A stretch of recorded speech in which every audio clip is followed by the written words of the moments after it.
Assalamualaikum warahmatullahi wabarakatuh. Selamat pagi, salam sejahtera bagi kita semuanya. Shalom, Om Swastiastu, Namo Buddhaya, salam kebajikan, rahayu. Pada kesempatan kali ini, kami akan membahas topik tentang sistem tanam paksa pada masa pemerintahan Van den Bosch.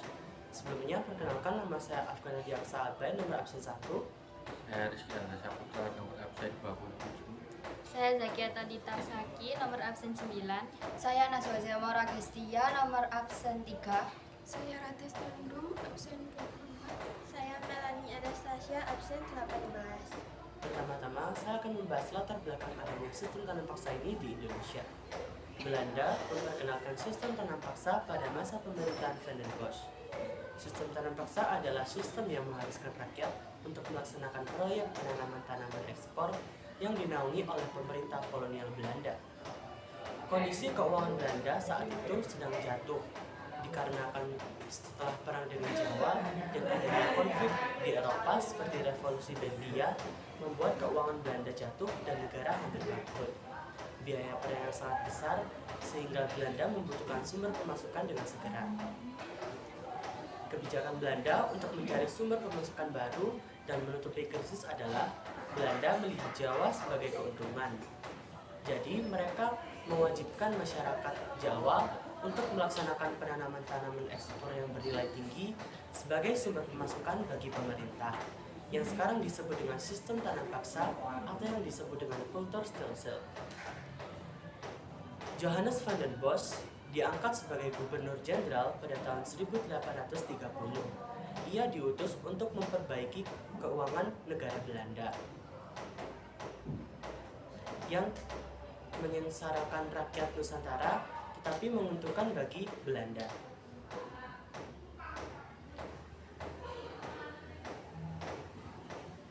Pengertian tanam paksa. Tanam paksa adalah kebijakan kolonial pada pemerintahan Belanda pada tahun 1830 sampai 1870. Pada pemerintahan ini sangat membebankan para petani dan rakyat yang tidak memiliki tanah karena mengerahkan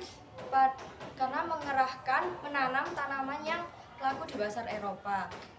Para petani yang awalnya mempunyai banyak waktu untuk bertani menjadi terbebani karena adanya peraturan tersebut. Rakyat pribumi mengartikan Kulturstelsel sebagai tanam paksa karena dilakukan secara paksa dan tidak sukarela. Tanaman yang menjadi fokus pada tanam paksa ini adalah tanaman ekspor yang sangat laku di pasar Eropa. Contohnya, kopi, teh, tembakau, indigo atau nila yang nantinya akan diolah menjadi gula. Tujuan tanam paksa ini ada kaitannya dengan masyarakat yang diwajibkan untuk menanam tanaman tersebut dan yang nantinya akan dijual di pasar Eropa dan pemerintah akan mendapatkan hasil dari penjualan tersebut. Aturan tanam paksa. Yang pertama, rakyat pribumi harus menyiapkan 20% tanah untuk ditanami tanaman ekspor yaitu kopi dan teh. Yang kedua, tanah yang digunakan tanam paksa ini harus bebas dari pajak. Yang ketiga, rakyat yang tidak memiliki tanah maka 66 hari harus bekerja di perkebunan pemerintahan Belanda. Yang keempat, jika ada hasil panen yang berlebih, maka akan diberikan kembali ke masyarakat. Yang kelima, jika ada kerusakan akibat hama atau bencana alam, maka akan ditanggung oleh pemerintahan Belanda. Dan yang terakhir, kepala desa mewajib bertanggung jawab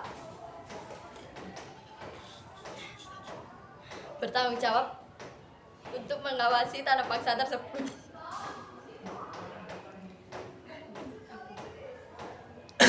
Berikutnya ada mekanisme pelaksanaan. Dalam sistem tanam paksa, kepala desa menjadi kolaborator perantara antara petani dan pemerintah kolonial, sedangkan bupati dan pejabat pribumi mendapatkan kultur center untuk meningkatkan produksi. Setiap desa wajib menyisihkan 20% lahannya untuk tanaman ekspor seperti kopi, tebu, dan nila. Petani seringkali dipaksa untuk menanam tanaman ekspor melebihi batasan kuota dan harus menanggung kegagalan jika hasil panen tersebut gagal. Hasil panen yang tidak gagal dikirim ke pemerintah Hindia Belanda, namun sering pemerintah Hindia Belanda mengembalikan hasil panen tersebut kepada rakyat dengan hasil yang tak sepadan. Berikutnya dampak sosial bagi petani. Yang pertama, kelaparan dan wabah penyakit. Penanaman tanaman ekspor seperti kopi, tebu, nila, dan indigo secara ugal-ugalan membuat petani kehilangan lahannya yang untuk menanam tanaman padi dan tanaman pokok lainnya.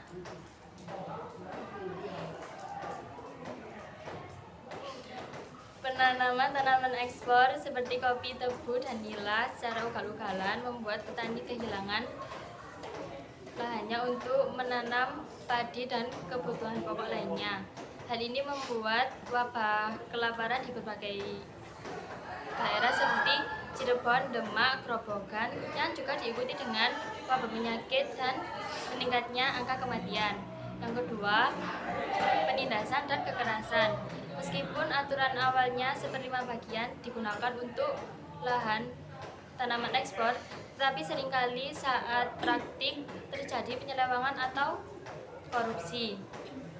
Petani juga sering dipaksa untuk menanam tanaman ekspor melebihi seperlima bagian lahan tersebut dan menjadi setengah bagian lahan.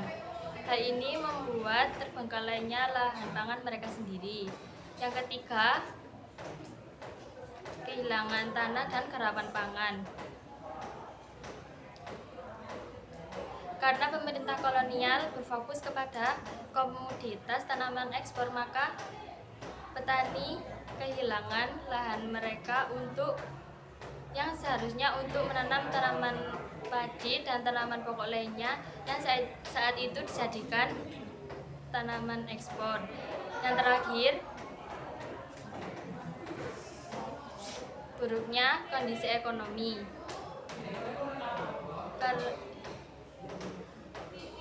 Petani yang seharusnya mengurusi lahan dan sawahnya sendiri, mereka harus terpaksa untuk mengurusi lahan milik pemerintah. Hal ini membuat kondisi ekonomi mereka memburuk karena terkurasnya energi dan waktu mereka untuk mengurusi lahan pemerintah dan tidak ada waktu untuk mengurusi lahannya sendiri. Baik, yang selanjutnya ada dampak ekonomi bagi petani. Yang pertama yaitu beban kerja dan pengorbanan hasil panen. Sistem tanam paksa ini memaksa para petani untuk menanam tanaman ekspor seperti kopi, tebu, nila, dan lain sebagainya. Sehingga lahan yang digunakan untuk menanam tanaman pokok seperti padi menjadi berkurang. Selain itu, untuk hasil tanaman ekspor harus disetorkan kepada pemerintah kolonial yang membuat para petani pribumi tidak menerima keuntungan secara besar. Yang kedua, ada kemiskinan dan kelaparan. Lahan para petani telah digunakan untuk menanam tanaman ekspor yang mengakibatkan produk pangan lokal menjadi menurun. Hal itu juga yang menimbulkan kelaparan pada kalangan petani pribumi. Lalu menurut Teknonasional menyebut bahwa kemiskinan petani pada saat itu sangatlah luar biasa dikarenakan dibebani oleh target produk ekspor yang tinggi dan mereka kehilangan sebagian besar keuntungannya. Lalu yang ketiga ada sistem ekonomi uang. Walaupun sistem tanam paksa ini menyengsarakan para petani, namun sistem tanam paksa ini memperkenalkan kepada petani yaitu ekonomi berbasis uang. Para petani menerima pembayaran dalam bentuk uang dan bukan hanya barang. Peredaran uang di pedesaan pada saat itu sangat meningkat karena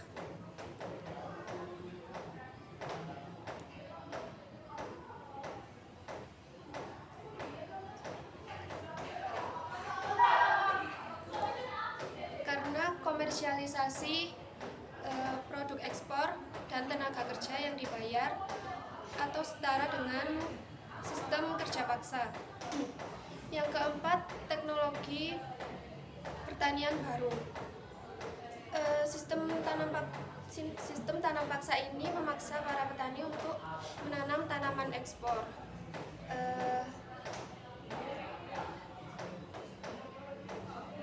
Hal itu membekali para petani seperti teknik pembudidayaan tanaman ekspor dan teknologi pertanian yang lebih modern.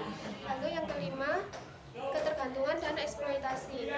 Sistem tanam paksa ini menyebabkan ketergantungan para petani.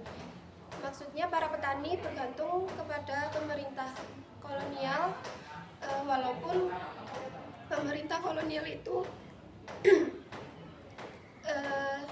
sangat tidak timpang. Lalu kerja paksa dan target produk ekspor yang sangat tinggi menyebabkan meningkatnya eksploitasi tenaga kerja pada petani lokal. Selanjutnya ada dampak ekonomi bagi Belanda. Yang pertama, keuntungan finansial yang besar. Sistem tanam paksa sangat menguntungkan bagi Belanda. Sistem tanam paksa ini menyalurkan sebagian besar pendapatan kepada Belanda. Seperti batik SWOT atau surplus hasil ekspor itu memperkuat keuangan Belanda dan dapat melunasi utang negara. Lalu yang kedua ada pemulihan keuangan Belanda. Sistem tanam paksa ini dimulai sekitar tahun 1830, yang pada saat itu Belanda mengalami krisis keuangan seperti utang yang sangat tinggi. Sistem tanam paksa inilah yang membantu menstabilkan fiskal Belanda. Lalu yang keempat yang ketiga, pengembangan infrastruktur di kolonial. Keuntungan hasil ekspor itu membantu pembangunan infrastruktur di Hindia Belanda seperti pembangunan jalan, jembatan, gedung, dan lain sebagainya. Infrastruktur ini sangat penting bagi Belanda karena membantu menyalurkan hasil ekspor dari pedesaan ke pelabuhan. Lalu yang keempat, modal dan pertumbuhan perkebunan. Hasil ekspor membantu memperkuat perkebunan besar di Hindia Belanda. Hasil ekspor tersebut juga memperkuat Belanda sebagai penguasa perkebunan komersial dan bukan hanya penguasa politik. Lalu yang terakhir, kontroversi dari Belanda sendiri. Sistem tanam paksa ini benar-benar sangat menguntungkan bagi Belanda. Namun pada saat itu para penduduk Belanda mengalami pro dan kontra karena beban moral dari eksploitasi Belanda. Selanjutnya ada perlawanan terhadap sistem tanam paksa. Di Jawa, khususnya Cirebon, Demak, dan Kedu, masyarakat menurunkan kualitas dan juga jumlah hasil panen mereka agar Belanda tidak bisa memenuhi target ekspor mereka. Mereka juga merusak tanaman kopi dan nila agar pemerintah Belanda tidak bisa memanen tanaman tersebut. Masyarakat juga tidak mau membayar pajak dan tidak mau bekerja di lahan milik pemerintah kolonial Belanda. Di Sumatera, di wilayah Minangkabau dan Tapanuli, masyarakat di sana melakukan perlawanan fisik dengan menyerang pos-pos Belanda dan juga gudang hasil panen milik Belanda. Masyarakat juga melakukan perlawanan bawah tanah. Mereka menyembunyikan hasil panen mereka agar tidak dirampas oleh kolonial Belanda. Masyarakat juga melakukan penolakan paksa mereka sengaja melakukan penolakan terhadap kewajiban untuk mengikuti sistem tanam paksa. Masyarakat juga melakukan penolakan dengan cara pengungsian. Mereka mengungsi dari desa mereka dan juga lahan pertanian milik mereka agar terhindar dari sistem tanam paksa. Selanjutnya ada perlawanan pasif. Masyarakat melakukan manipulasi panen. Mereka sengaja menanam tanaman dengan kualitas rendah agar beban ekspor mereka ringan. Selanjutnya ada kritik terhadap sistem tanam paksa. Kritik dari kaum humanis, mereka mengecam sistem tanam paksa ini karena merasa praktik ini melanggar nilai-nilai kemanusiaan. Mereka menilai praktik ini menyebabkan ketidakadilan dan penderitaan terhadap rakyat Indonesia. Dan dari kritik inilah muncul tuntutan terhadap pemerintahan Belanda. Selanjutnya ada kritik Multatuli dan Mark-Havelaar. Multatuli merupakan nama pena dari Edward Douwes Dekker, seorang pejabat pemerintahan Belanda yang pernah bertugas di Indonesia. Ia menuliskan buku Mark-Havelaar yang diterbitkan pada tahun 1860. Buku ini menceritakan tentang tokoh Mark-Havelaar yang sedang berjuang melawan pemerintahan kolonial yang korup serta membela rakyat yang tertindas. Buku ini juga menyampaikan kepada pemerintahan Belanda agar bertanggung jawab atas penderitaan rakyat yang disebabkan oleh sistem tanam paksa. Dari kritik kaum humanis dan juga Multatuli dan Mark-Havelaar, muncullah desakan terhadap pemerintah Belanda agar melakukan pembaruan. Buku Mark-Havelaar menjadi salah satu faktor membuka opini publik serta mempercepat pemerintah Belanda untuk meninjau ulang kebijakan sistem tanam paksa yang tidak manusiawi dan juga menyebabkan penderitaan. Berakhirnya sistem tanam paksa. Sistem tanam paksa mulai memasuki masa akhirnya pada dekade 1870-an. Setelah berjalan selama puluhan tahun, tekanan dari berbagai pihak, terutama kaum liberal, ekonom, dan humanis Belanda yang semakin menguat, mereka menilai bahwa sistem tanam paksa sangatlah tidak manusiawi dan juga tidak hanya merugikan hanya rakyat pribumi saja, melainkan tidak efisien untuk perkembangan ekonomi jangka panjang Hindia Belanda. Kritik moral dari tokoh seperti Multatuli dari karyanya yang berjudul Mark-Havelaar menjadi pemicu penting yang membuka mata publik Eropa mengenai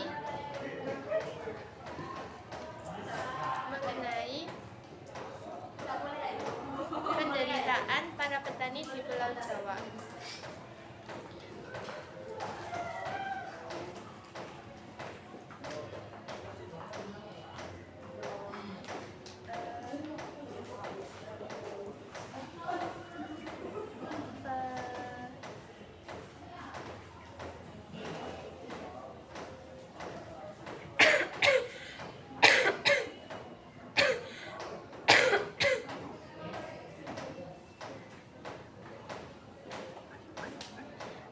pada tahun 1870 akhirnya pemerintah mengesahkan Undang-Undang Agraria yang menandai awal dari kebijakan ekonomi liberal.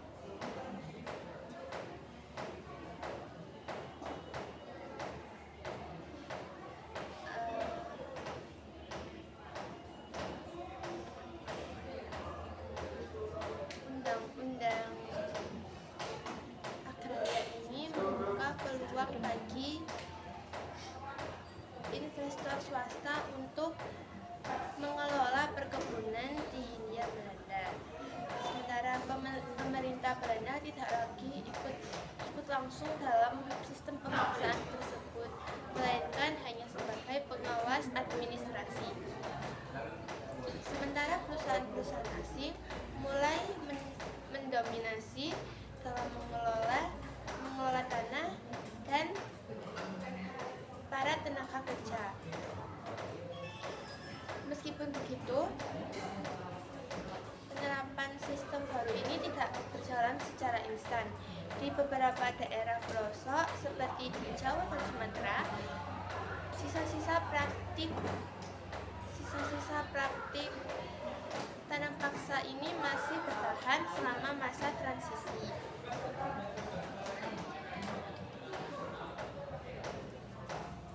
Terutama untuk tanaman yang memberikan keuntungan besar seperti kopi.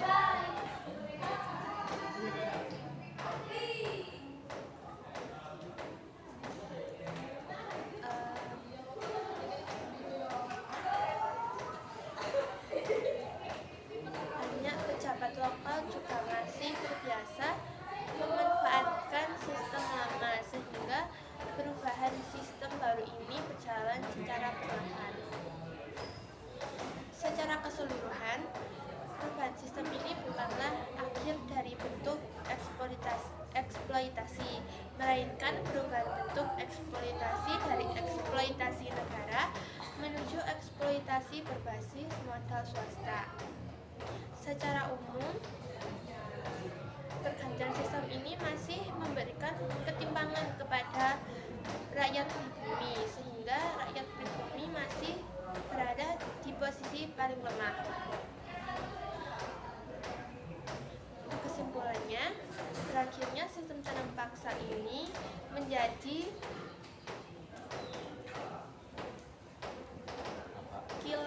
kilas balik penting bagi kolonial Indonesia. Setelah berjalan selama puluhan tahun, memaksa dan menindas para petani untuk menanam tanaman ekspor yang bernilai tinggi.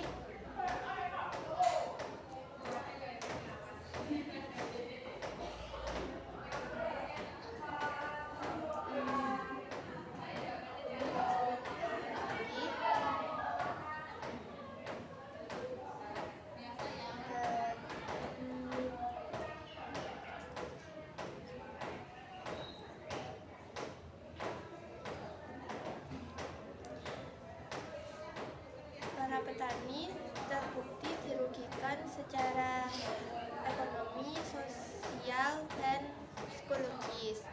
Petani kehilangan waktu untuk mengurus tanahnya, mereka juga kehilangan hak atas tanahnya. Banyak rakyat pribumi juga dirugikan dengan kemiskinan dan juga kelaparan yang melanda mereka. Sebaliknya, Belanda memperoleh keuntungan dari surplus anggaran yang mereka sebut Staatsschuld. Surplus anggaran inilah yang membantu mereka sukses dalam membangun negara mereka dan membayar utang mereka.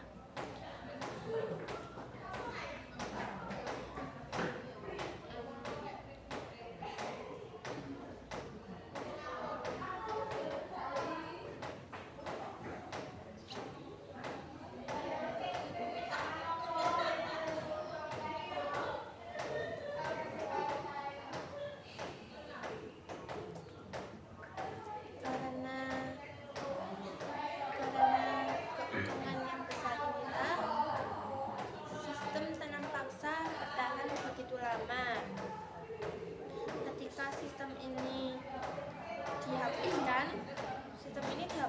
bukan semata-mata karena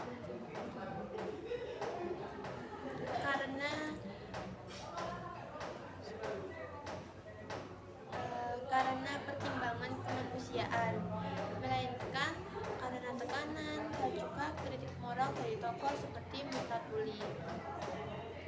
Juga karena sistem ekonomi Belanda semakin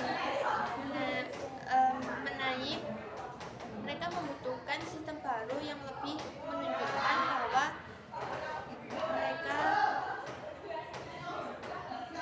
mereka membutuhkan sistem yang lebih menguntungkan, sehingga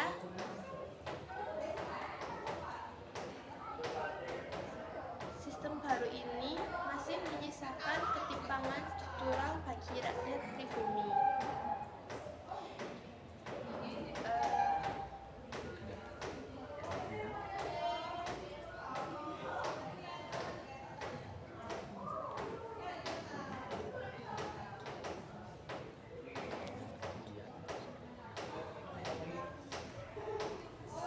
Akhirnya, periode inilah yang disebut sebagai periode gelap dalam sejarah kolonial Indonesia.